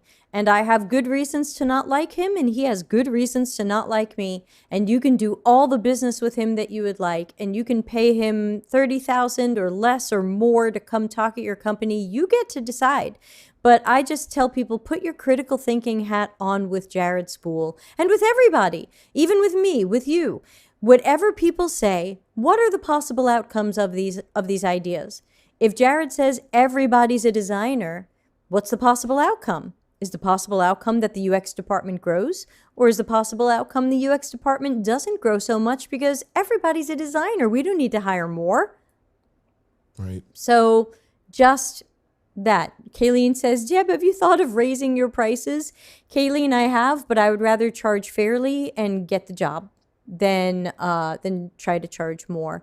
I got yelled at a few years ago at a conference by someone because I had agreed to do the conference for free, and a woman yelled at me and she was like, it's people like you that keep us being low paid. And I was like, I've got two choices here. Speak at this conference for free or don't speak at this conference at all. And I'm trying to get a message out there. So yeah, they should be paying me, but please don't bitch me out. I'm just trying to get my message out. That's that a whole person other ends story. Up in my talk. Yeah, right. Thank you, I-10, for all of your virtual hugs. So we're going to move on. Thank you for the half hour spent on Jared Spool. It's a half hour I wish we could all get back in our lives, but I do get this question from time to time, and I'm sure he'll do something weird after this. Like I said, I'm predicting he will come out with a webinar on feature-driven versus task-driven now that I've got a Medium article on it, but I wish he would just say something like, I got this idea from Debbie at Delta CX. At least credit me or throw me some of your money, dude. I'll take your money. I'll gladly take Jared Spool's money. Because he shouldn't have it. Okay, so we finally have a new question. Thank you, everybody, for the big sidetrack. This was from Kayleen, and it looks like this. It says, to all three of you, if you were searching for a job, what are some DEI questions you would ask the company? What's DEI? Diversity, equity, inclusion. Equity and inclusion.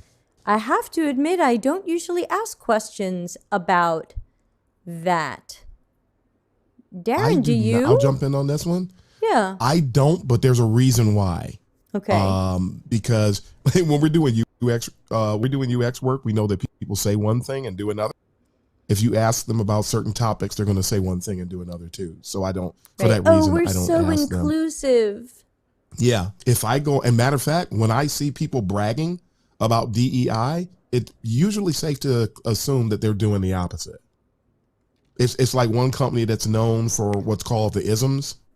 And the isms are a list of about 21 different principles by which they say that they run their business.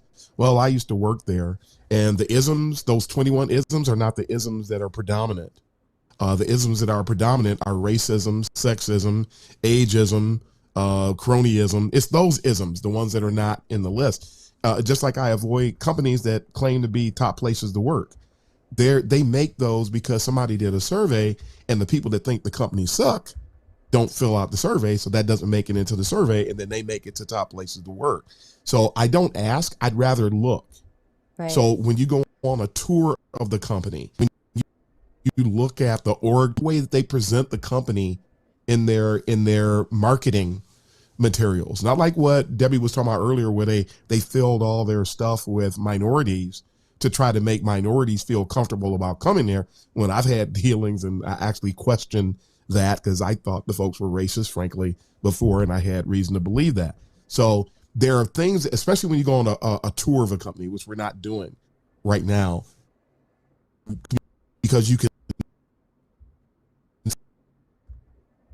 see who to see what the DEI is like.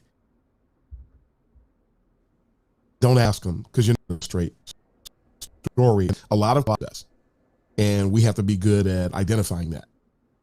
And I've seen a lot of companies do it. I think may have told the story. I told it on my podcast about the one company I went to work for, and they admit there were these crazy people in leadership. I mean, just insane people in leadership they weren't professional. They were nasty. They just all types of terrible things up at night. Did I blip out that time? Yeah, you are blipping a bit, and the chat room's commenting on it. They're joking that the event horizon has caught you. Probably.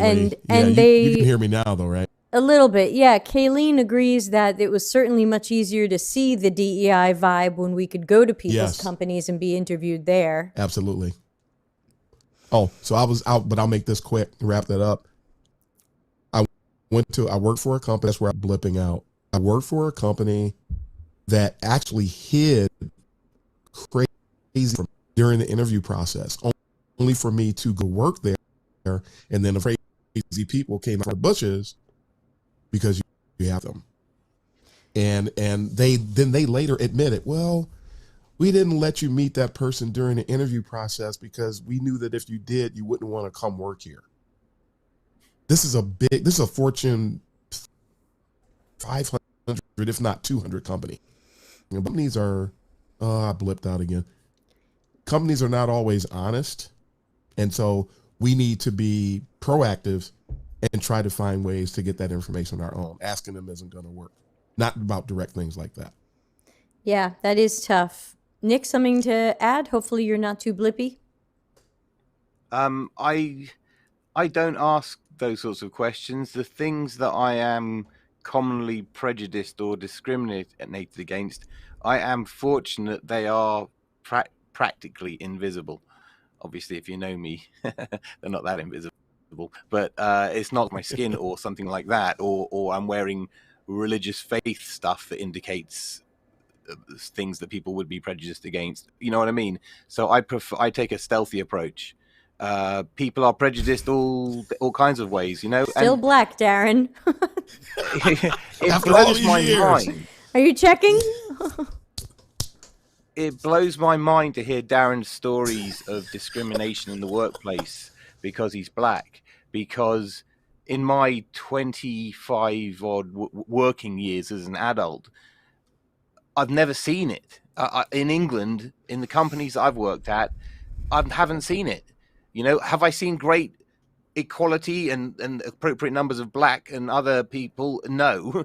But the black people and Asian and other people who are typically discriminated against are present and not being discriminated against, you know? That's just my thing. It horrifies me that to hear these stories, because they're so alien to me, Darren. Do you know what I mean? It's like, yep. I don't doubt that it goes on. But we know they're real. People in the UK will tell me, what the hell? I don't know what planet you're living on, man, because I've got X, Y, and Z, and you know, I totally accept that. It's not my world. From what I just don't see it. So yeah, I feel for you, man. It sucks. It's awful. I can't believe in 2021 this stuff still goes down. Yeah, I want to quickly add to that before we go back to Darren, and that is recently one of our low ego action heroes was telling me privately about some racism he was experiencing at his UX job. And this was North America, and it was a coworker who was making some comments about certain types of people, and he felt that he fit into that certain type of people, and the coworker made multiple comments and people, and his question, or am I being oversensitive? And this is very real. I believe this person is racist, and I believe you should talk to, if you have a good relationship with your manager, talk to your manager. Do not keep this to yourself. Don't keep it inside. And if you don't feel like you can say something to that person, which is, of course, is very awkward. Hey, buddy, you're racist. Then, start with your manager or HR, because I'm sure, I said, chances are this person has said and done this before you worked there, and someone is going to say, we've heard this before, and this person just hasn't been dealt with appropriately yet. Now that we're hearing this again, maybe we need to do something. Sometimes it takes 2 instances for a company to act. They want to make sure it's not a fluke. I don't know why they don't act on the first one, but sometimes they don't. And sometimes they don't act on the 90th one, and that's bad. But it sounds like something good is going to happen for this person. But I want to make sure people know that just because I didn't see it or I didn't experience it, I know this is very real for many people at many companies around the world for all kinds of reasons and in all directions. Darren? Yeah, the other thing I wanted to mention, thinking about Kayleen's question again, you're going to experience, if you are a minority, if you're a brown person, or when we know the whole bit, if you're not a majority, it actually is safe and wise to know and understand you're going to experience discrimination no matter what happens. So that's why over the course of the years, you have to learn how to navigate it. Expect it, recognize it. Don't expect it so much that you become a walking self-fulfilling prophecy. But the thing is that if it happens, you do need to recognize it, because you're going to need to take some kind of action, even if it's just navigating it for yourself. It is going and document to happen. it. Yes, document it immediately, everything. because you might decide to wait on reporting it to someone, and then you want to know what happened when. So document it, even if you don't feel ready to report it. Yes, and the former HR person in me does tell people, make sure that you document exactly what happened. Don't interject your feelings and your thoughts and things like, they said something, get what they said verbatim. Write down what they said verbatim. Give the occurrence of what happened, but don't start and this, that, and the other, and they made me feel this way, and blah, blah, blah. Yeah. And if that's dominating what you write down, you may as well have written down nothing. So I have experienced it practically everywhere I go. It is crazy. And for anybody that heard my podcast last week, where we talked for an hour, 3 of us talked for an hour about just different things we've experienced and helping people to navigate it. I have cried at work. Sometimes you need to. You go in the parking lot and you let it rip. You cry on the way home, whatever it is, because people make you cry. Don't feel like, it actually helps with maintain your sanity. But people do ridiculous things that there's absolutely no justice for ever. And so you have to be ready for it. It's going to happen. Unfortunately. Everything comes back to ethics. Yeah. Yes, it does. Major theme today, isn't it? Accidentally. Yeah, we've crashed into it with a lot of things, with Spool and with other things. To me, it all comes down to ethics. I agree. So thank you for that question, Kayleen. Moving on to the next question. We do still have 4 more questions and a half hour. Knowing us, we will just answer 4 questions in a half hour. The next question is, did I miss one? No. How do you approach, in a nicer way, another designer who's part of your team but is not following the right approach of designing? For example, not thinking through things logically when creating a journey, or not using the design system properly, or creating messy designs. Sounds like someone has a coworker with poor skills. What do we do when we've got a teammate with poor skills? Nick? Uh-oh. I'm very good at doing it the wrong way, and I've learned this the hard way in the past. If you go in like a bull in the china shop and say, this is wrong, you're shit, guess what? People react really badly. They don't want the Gordon Ramsay version. Yeah, exactly. And guess what? Younger me did that a lot, it's wrong. The right way is to, depending on your context and your relationship to them in the if you're managing them, then obviously you need to put a wing around them, mentor them, and help them. As a peer, you could say, hey buddy, look, here's the design system, this is how it's normally used, your attention to detail or something. Mention it to the line manager if you've got a relationship with that person, and bring it up in the next review. If you're in an agile setup, a retro is a very risky place to do that. Don't do that. Totally out of order. Yeah, it can set off fireworks. I've done that a couple of times and nearly got thrown out the window, or have metaphorically. Design stuff is not my forte. I'm much more of a research dude. Absolutely, attention to detail is everything, and being self-critical and not accept, going with the data when you're talking about the journey, data-driven anyway, kind of thought through. So there's that. Oh well, yeah, that's my answer in a blippy nutshell by the looks of things. Yeah, sorry about the blipping, everybody. My question is, if one of the guys blips, do I still look smooth? Because I'm trying to figure out if it's my feed or if it's their feed to me. So if anybody seems like you're still smooth to me. Why, thank you. When I see that, I'm not seeing anything on your end. My bandwidth is like, I did have a RAM issue. I cleared my RAM, but my speed is anywhere from 250 to 600 megabits per second, so we shouldn't have an issue there. I'm way lower than that. I mean, we are not on that, but I'm on the same thing that I use all the time for streaming. So let me just check which network I'm on. No, I'm on we now have 3 internet connections at the house because we had a backup to one. And then the other day I needed a backup to the backup, and I was like, shit, I'm buying this other thing. So now we have 3 internet options at the house. Scott says, yeah, when one person blips, the others are fine. Okay, so it just is what it is. Sorry, everybody. Maybe Scott says, maybe a squirrel ate a fiber optic line. That reminds me of when we had the power go out to my university when I was still in university, and the whole power to the entire university went out, and we later found out a squirrel had jumped into a manhole and fried itself. And did everybody, speaking of dead squirrels, did everybody cover what we do about our bad coworker? If somebody wanted to add something, or was it my turn? Okay, it was your turn. I didn't get to chime in yet. Okay, go ahead. It depends.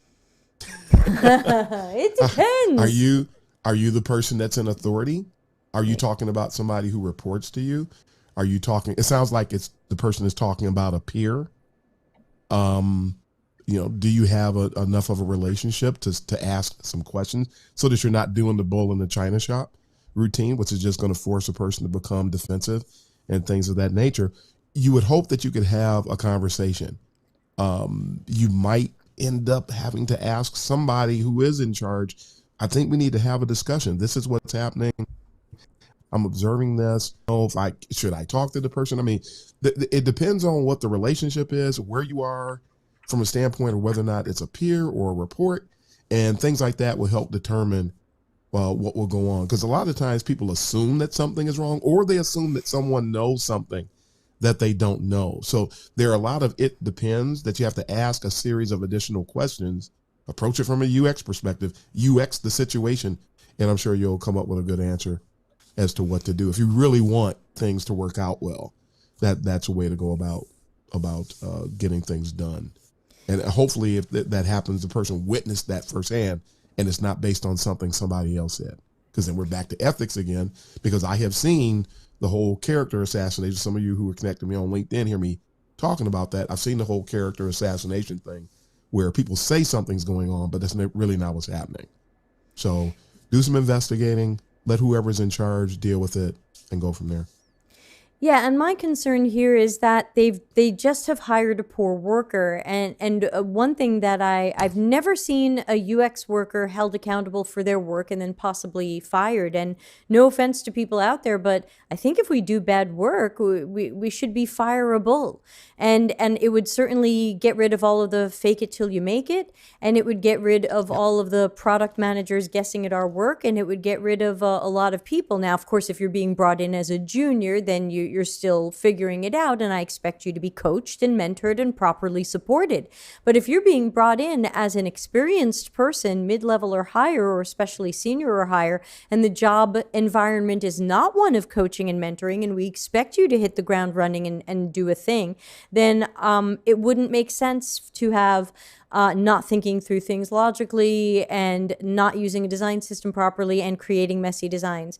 Now, my new job, one thing that we're working on is we're bringing in new standards for work QA and a new process to QA people's work. Usually at least once a week, someone senior to that person is going to check their work, and they're going to make a note on their technical excellence, their attention to detail, and their critical thinking. And that way we'll have a record of work seen roughly weekly. And that way, when there is a performance evaluation, say every 6 months, we'll actually have some scores we can go back and look at, and some notes we can go back and look at. How was this person's work? It also means that if someone is doing something a little bit on the weak side, or is in over their head on a project, or is being asked to do a task they're not as familiar with, we're going to know that within days. And we can either try to quickly upskill them or partner them with someone or whatever. So I think what you might want to consider is talking to your manager about bringing in a work QA process where someone above you, and you the question asker, and someone above your coworker is going to review your work with some sort of frequency. And that way you don't have to be the person who's going to be reporting that they're not doing good critical thinking or they're doing messy designs. If you want to use the same criteria we came up with, which again was technical excellence, attention to detail, and critical thinking, these would fit pretty well with the things you just told us this person's not doing well. And now you have a QA system where they can be scored, and we can write what were the strengths and weaknesses of their work. And hypothetically, someone should step in and say, we're finding some weaknesses in this person's work. Let's either train and upskill them, or we have to look at whether or not they're in the right job. That would be my suggestion, and it takes it off of you, unless, as the guy said, you're senior to this person. Hey, Maggie's all caught up. You must have 2x'd it to get here. We've got 3 more questions and 20 more minutes. Nick, did you have something to add? I don't know if it's worth... Okay, I'll cut out that one. All I will say is, on the research side, the very worst nightmare gig I've ever had that I'm still scarred by involved me going head-to-head with a peer about research quality. And I lost very badly, no matter how right I was. I've learned to not have that fight again. Fights, again, we talked about choose die on. That's not always a good hill to die on. And the quality control is not your responsibility as a peer. It really isn't. No, we're not going to have peers reviewing work. We're always going to have someone senior to that person reviewing the work. I think that's going to be important. Top advice I just want to leave on this is for the younger people. I don't want to sound like an old fart, but for the younger people or more junior in your careers who are listening or watching, small agency stuff, local agency, if you find the good UX one, a lot of the issues we've heard us talk about tonight tend not to exist because they can't. It's a much more melting pot of a kind of an environment, and things don't survive if they're not good enough. I found I learned the fastest when I was agency side. Number 2, contractors, anyone who gets renewed must be therefore generally good. Not always, but generally speaking. And those are good people to look out for. In my world, that's the quality control. If you're no good, we just don't get renewed. All right, we got another question in, so I'd like us to try to get through 4 questions in the next 15 or so minutes. So let's try lightning round, please. Okay, one question says, hey guys, other than apprenticeships, how can you gain as close to real UX experience with constraints and engineering.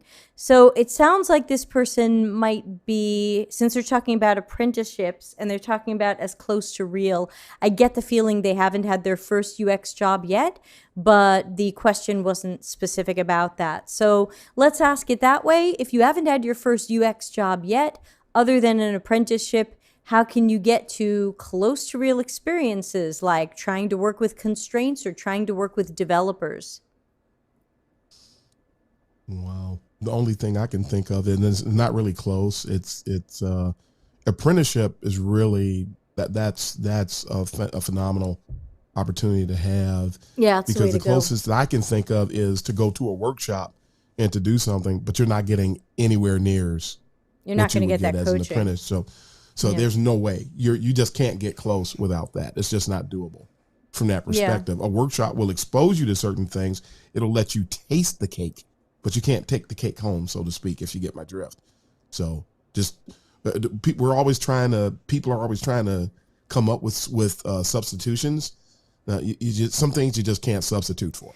So that's it. Yeah, even if you go to a hackathon, you're not going to be working in an agile environment. Nick, something to add? Yeah, imagine like take another skill, carpentry, flying a plane, right? They're all apprenticed. Everything is apprenticed because they're experiential skills. UX is no different, and that's the bottom line. You need to be somewhere that acknowledges and respects UX as a practice and as a deep, wide skill set that requires mentorship. Any other way doesn't work. I wouldn't want to get on an aeroplane with somebody who'd been on a boot camp or an accelerated thing as the pilot, right? That's very scary, illegal stuff. Same thing when you're putting people on a conversion funnel and millions of pounds are lost, etc. Yeah. And we're going to sneak in a quick follow-up question from Kayleen, which is there a reason why Debbie tends to say apprenticeship versus internship? There is.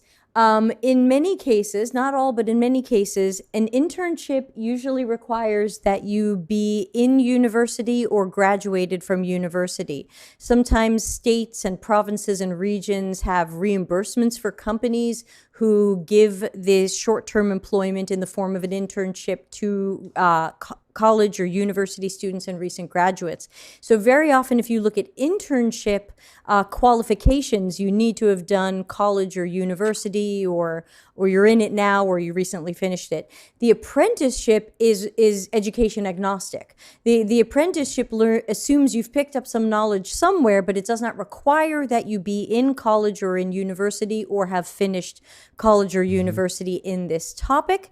And so that's why I use the term apprenticeship, because I want to be education agnostic. I want to make sure that as we are upskilling people in entry-level training-based jobs, that we don't require that they've done college or university on this, because that would go against diversity, equity, and inclusion, because not everybody has the time and money for college and university. Yep. So I want to make sure it's available to everyone. And Maggie says, that answer explains so much. I've always disliked how internships are exclusive to college students. Right. So apprenticeships are for everybody. Internships are usually for college students. So thank you. Now we've got a question from friend of the show, Denise. Denise, how has it been going? I'm pressing the button and it's coming up on the screen now. Great. So Denise asks, can a product owner be a good career for a UX designer? We can bring real user research-based stories to the teams. Guys, if you're looking to get out of being a UX designer, what about moving into product ownership? Nick says yes. So, yeah, I'll go with this one. Yeah, absolutely. I've always seen product almost as the graduation of UX, and I do not mean to devalue UX, but let me put it another way.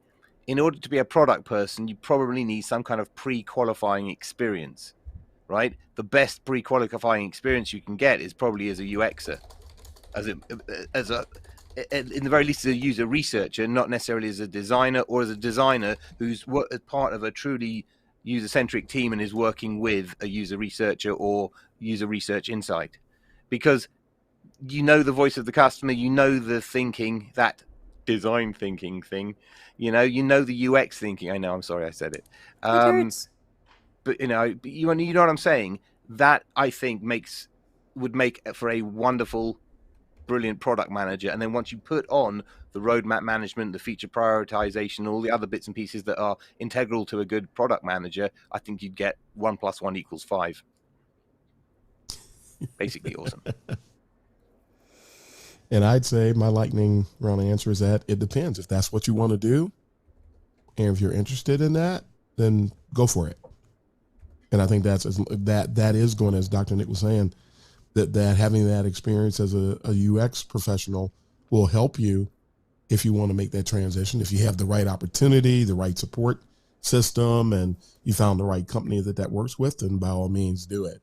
So if that's what you want to do, yes. If you love UX, really, really, really, really, really, really love UX, other things like that you're not gonna find it satisfactory, depending upon the type of work because that hypothetically you do you might not be doing the UX work anymore. You might be making product roadmaps, prioritizations. Sometimes I've seen some companies, again, maybe not for a PO, but I've seen some companies combine product management with project management. You might end up a little bit more of a project manager. Very often a product owner is part of a Scrum team, and so you're collaborating with engineers all day. So I would say lots of meetings, ceremonies, as they're called in Agile, which makes me think everyone needs druid robes and runes. So I would say, Denise, it's possible because it's certainly a logical direction to go in that you want to have more control over the features and the direction. But I would echo what the guys have said, which is be careful of what you might be giving up to do it. So just think about that. And let me add one thing. Please, really. Nick. UX is always about people, and we all love UX because we love people and making life the world a better place. That's what gets me out of bed in the morning. When you go into the product world, and I can't say this with any authority, you're going to get pulled away from people. We are the user researchers or UXers. We're the closest to the people that any organization has. It's a really privileged, and I love it. I really love being the investigator. Being the guy or person that manages the investigator is a different gig, a very different gig. Yep. Makes sense. Yep. All right. We got two more questions. Let's try to get through them.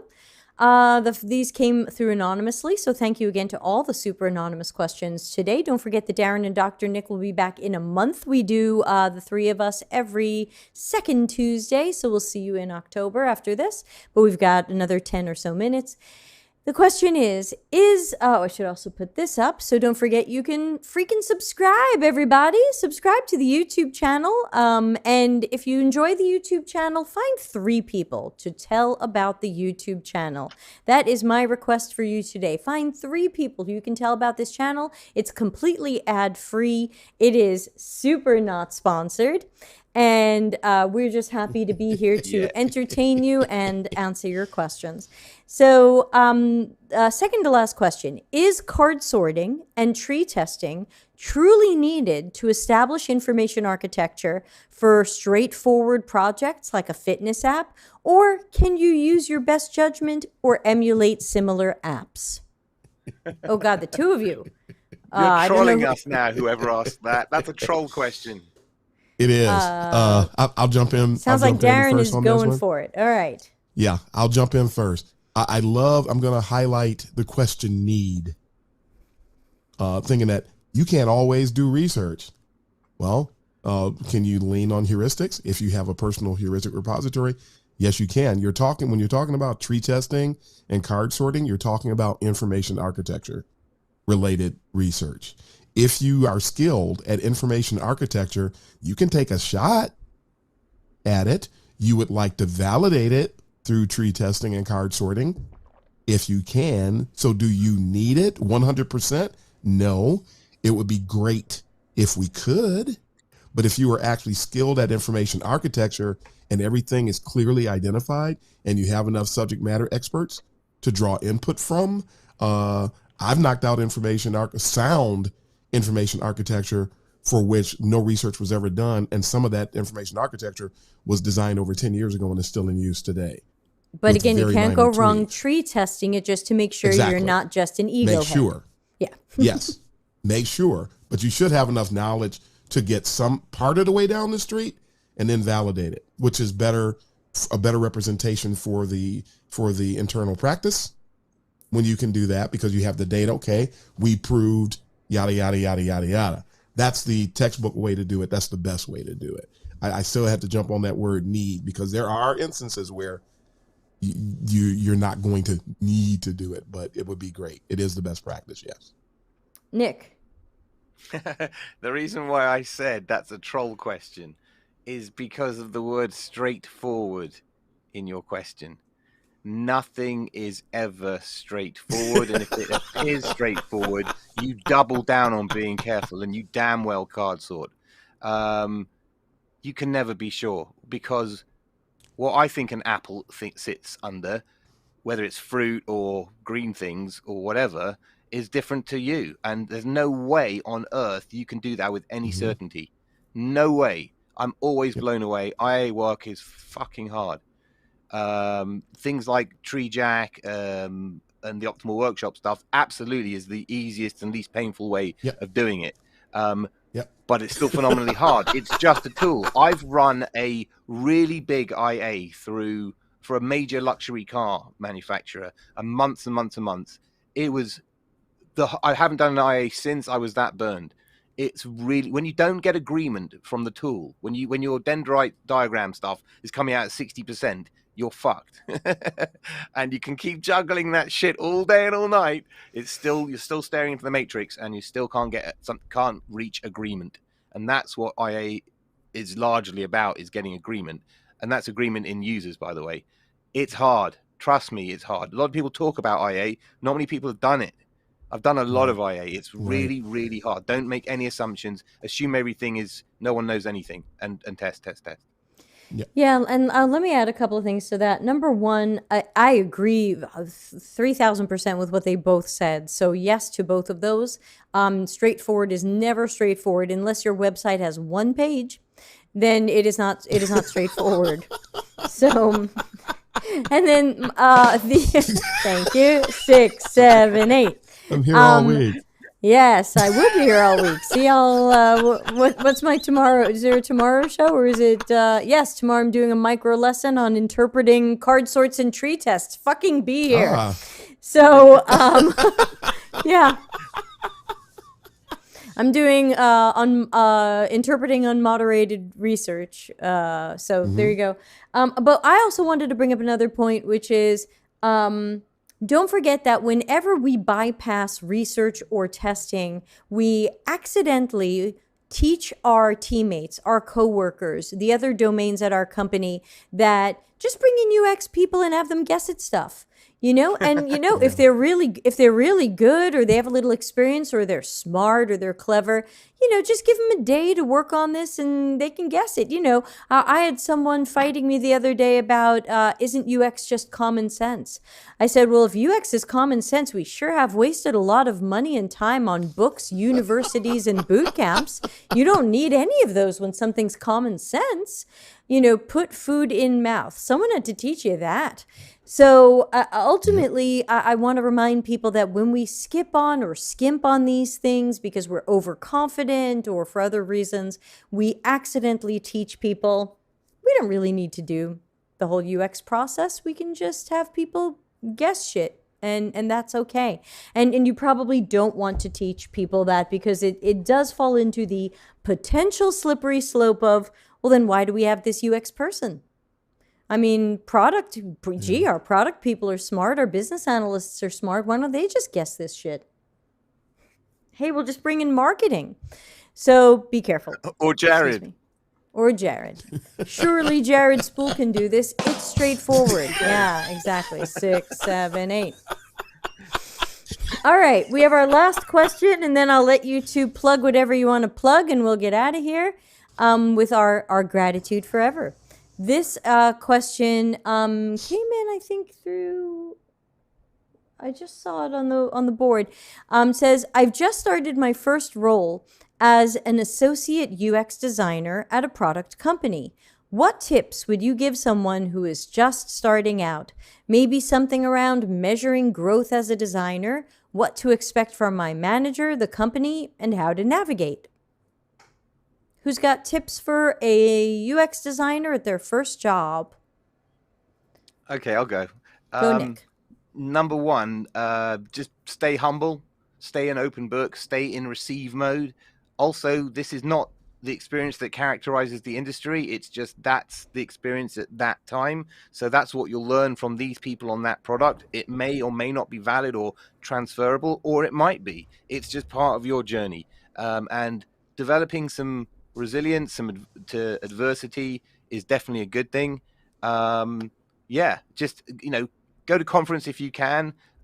Listen to Debbie and Darren. They put out amazing stuff. The best thing, it's the same advice I would give anybody. It's a skill like playing guitar or anything else. The more you actually do it, like with your hands, like make a thing, like research or design a thing, the more the internal dialogue carries on. It's not the knowledge, it's your criticism of yourself as you're designing a research study or analyzing or whatever it is. The only difference that Darren, Debbie, and I have to anybody else is we've got really evolved thinking from tons and tons of experiences in shitloads of different contexts. This is your first context, your first product. It's your first file in the library. It's all good. Just stay open and enjoy the ride. Don't take it too seriously. We're not design thinkers. We're evolved thinkers. Yeah, we're just experienced thinkers in our domain. Darren, what would you add to that? Advice for the newbies. I love what Dr. Nick said. I'm one of the things I want to say is I want to split the person's perception because I heard you mention the work or learning, but I also heard the person in the question mention learning about the boss and the company. So, I think the person hit the nail on the head with regard to a little bit of a divergence, or if you will, a way we have to approach it, in that you need to manifest your cultural awareness, and your cultural maturity is going to be separate from your personal UX maturity. And so you are going to be in receive mode, as Dr. Nick said. Find good resources, build what we call a personalized learning network of all the different resources that you can tap into that will help grow you as an individual, and just continue.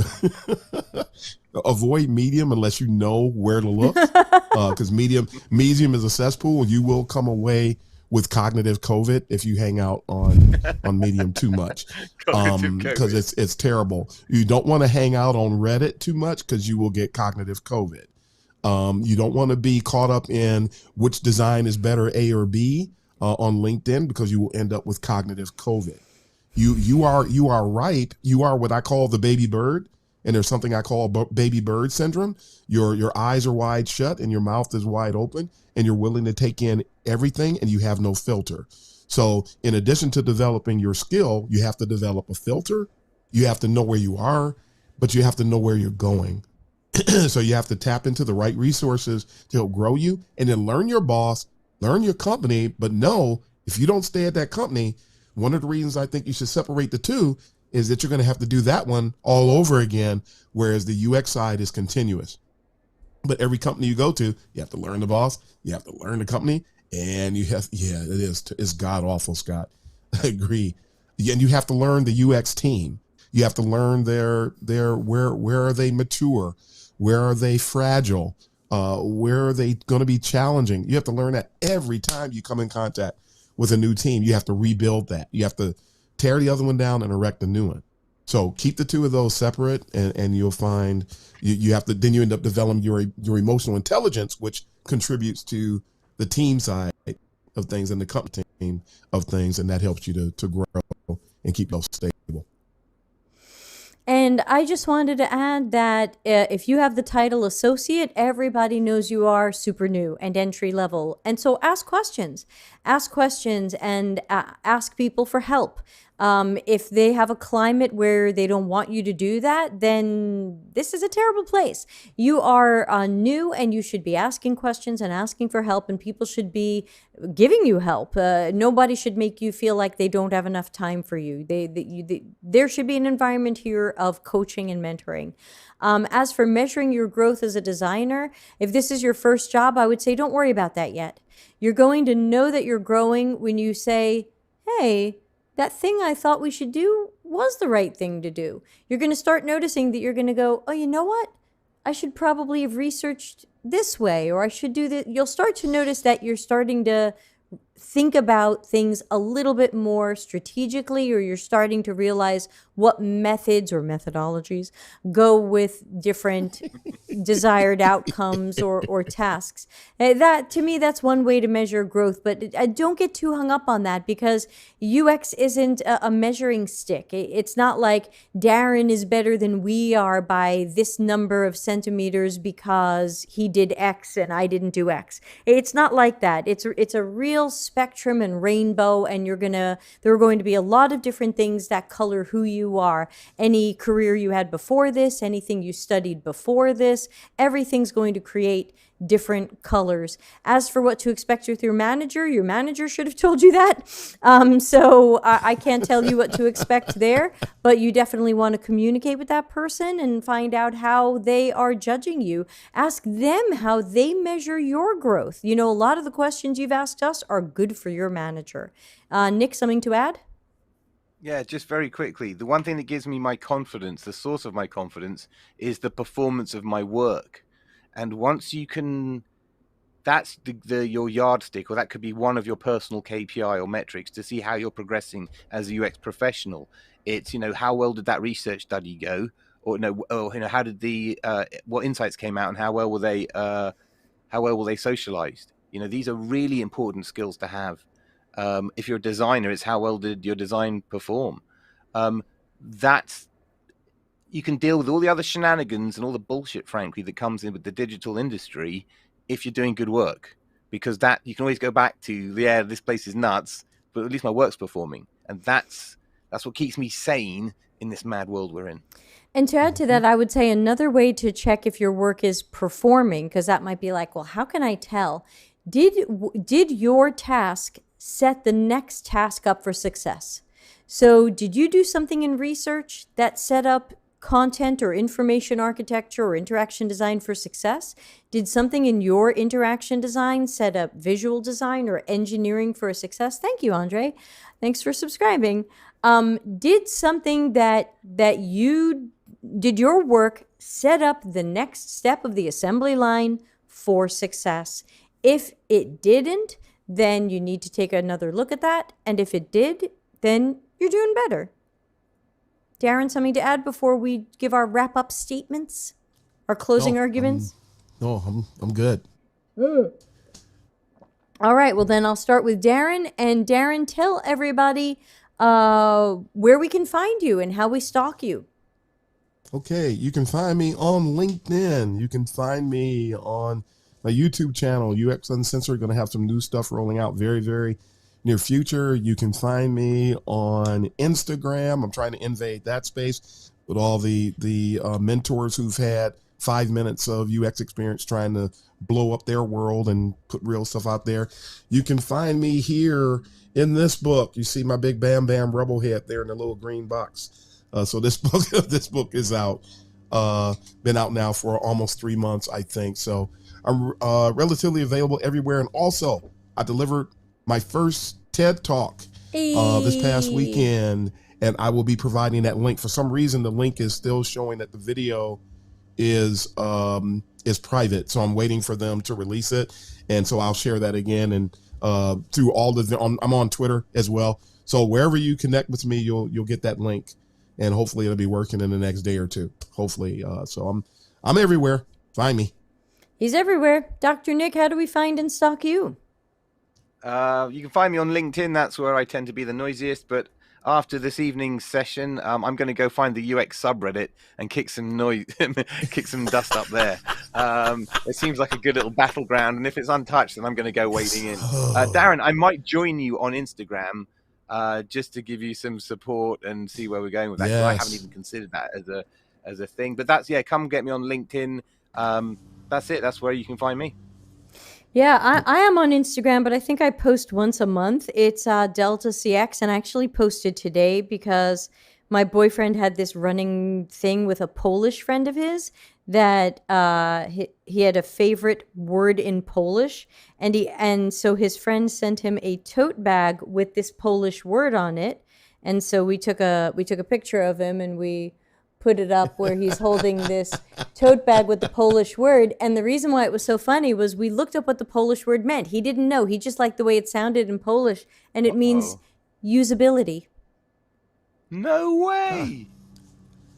Cool. That's a really unusable word for you. For the word. It's very ironic. Yeah, so he because his Polish friend had given him something to read, and my boyfriend was claiming like, "Oh, I know how to pronounce Polish," but he doesn't know what any of it means. And evidently, he decided like 9 years ago, this is my favorite Polish word, and today we looked it up, and it's usability. So we put that on the Delta CX Instagram. Otherwise, I think I post once a month. Better for y'all to follow my dogs. I post quite often there. So I'm going to play us out of here. Remember, I'll be here tomorrow doing an unscripted micro lesson on how I interpret unmoderated research. So things like unmoderated usability tests, unmoderated card sorts, and unmoderated tree tests. I'll be logging into my accounts and showing you some real things that I've run and show you how I interpreted those. Again, other people might have different methods, but I'll be showing you mine. So Kayleen says, congrats to Darren on giving a TED Talk. Yes, you get to put that on your everything. TED Talk speaker. Speaking of things, Darren, remind us, when is your PhD done so we can say it's Dr. Darren and Dr. Nick? It's not for, I'm one class away from beginning my dissertation. Oh, so like a year. And so I won't wrap, it's like November, December 2022. Okay. But the classes will be done, I think, in another few weeks. Very good. The classes themselves will be done, and I am very happy, especially because the instructional design is so god awful. I can't wait to get out of these classes. Nick, something to add? In the UK, our PhDs have 0 classes. Mine was 5 years of pure apprenticed research. Wow. That's cool. Yeah, murder. That's smart. The classes are terrible. No, some of them are. Let me be fair. Some of them are. Well, there's your commercial for don't get a PhD, everybody. Not sponsored. Guys, as always, thanks for being here. It's fun. It's wacky. It's close to the bone, especially when someone says Jared Spool or Joe Natoli or Lean UX or design thinking. Or there's so many painful things out there, but thanks for putting up with all of it. And we'll see you next month. And until then, stay safe and well. Bye, everybody. Customer centricity as business intelligence. Visit deltacx.com to learn why we are